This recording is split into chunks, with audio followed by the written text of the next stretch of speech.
Assalamualaikum warahmatullahi wabarakatuh. Perkenalkan, nama saya Tirta Alfiani Raffi. Saya berasal dari kelas 4C Prodi PKPI.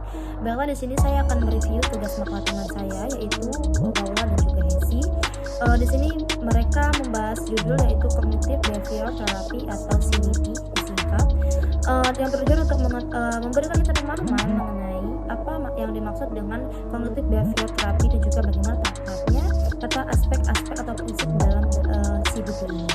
Di sini mereka membahas pengertian dari Cognitive Behavioral Therapy atau CBT adalah psikoterapi yang mengintegrasikan dua pendekatan, yaitu pendekatan perilaku dan juga pendekatan kognitif.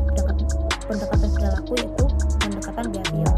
Nah, terapi kognitif itu lebih menyasar kepada pemahaman atau cara berpikir, sedangkan terapi behavior ini yaitu mengintegrasikan bagaimana tingkah laku seseorang atau mengubah tingkah laku seseorang. Cognitive Behavioral atau CBT ini adalah terapi yang memfokuskan pada bagaimana seseorang untuk memecahkan permasalahan mereka, dari cara berpikir mereka bahkan tingkah laku mereka dalam menyelesaikan permasalahan yang ada. Terapi perilaku ialah penerapan proses belajar yang memfokuskan pada bagaimana orang-orang belajar mengubah perilaku mereka, yang meningkatkan fungsi memecahkan masalah perilaku dan bagaimana kondisi apa yang harus mereka lakukan, perilaku yang mana yang harus mereka terapkan pada kondisi seperti apa yang mereka alami. Nah, lalu pula pada makalah ini dijelaskan juga tingkah laku dalam penerapan pendekatan perilaku, pendekatan pengubahan tingkah laku atau behavior ini dapat ada beberapa hakikat ataupun dapat mengubah perilaku yang lama menjadi perilaku yang baru atau perilaku yang buruk menjadi perilaku yang baik. Nah, ada beberapa hakikat manusia dalam mengendalikan perilaku mereka, yaitu ada tingkah laku manusia diperoleh dari belajar. Nah, jadi apa yang mereka lakukan itu diperoleh dari bagaimana cara mereka memahami serta mengerti selama mereka hidup. Yang kedua itu adalah kepribadian manusia itu berkembang bersama-sama dengan interaksi mereka dengan lingkungan mereka. Jadi kepribadian kita sebagai manusia itu berkembang atau maju sesuai dengan lingkungan yang ada pada di sekitar kita. Yang ketiga, setiap orang lahir dengan membawa kebutuhan bawaan, tetapi sebagian besar kebutuhan itu dipengaruhi oleh lingkungan. Jadi sebagian besar kita, setiap orang itu lahir dengan membawa sesuatu, namun sesuatu itu ditambah sesuai dengan lingkungan yang ada.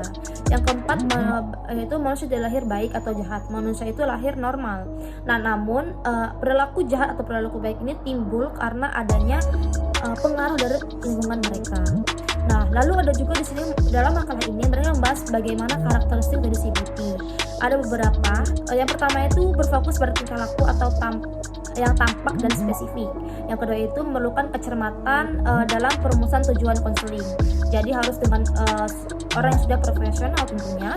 Yang ketiga yaitu mengembangkan prosedur perlakuan kognitif secara spesifik sesuai dengan masalah klien. Yang terakhir itu penilaian yang objektif terhadap tujuan konseling. Nah, jadi tidak boleh asal-asalan dalam menilai, harus sesuai dengan struktur yang ada pada CBT tersebut. Nah, lalu di sini juga mereka membahas mengenai kekurangan serta kelebihan dari CBT. Ada beberapa kelebihan dan kekurangan. Yang pertama itu waktu konseling relatif singkat. Jadi pembinaan atau konseling yang dilakukan, pemberian bantuan yang diberikan itu tidak berlangsung lama. Jadi itu singkat dan juga tepat. Lalu kolaborasi baik yang harus terjalin baik antara konseling dan juga konselor sebelum melakukan tindakan agar tercapainya tujuan bersama.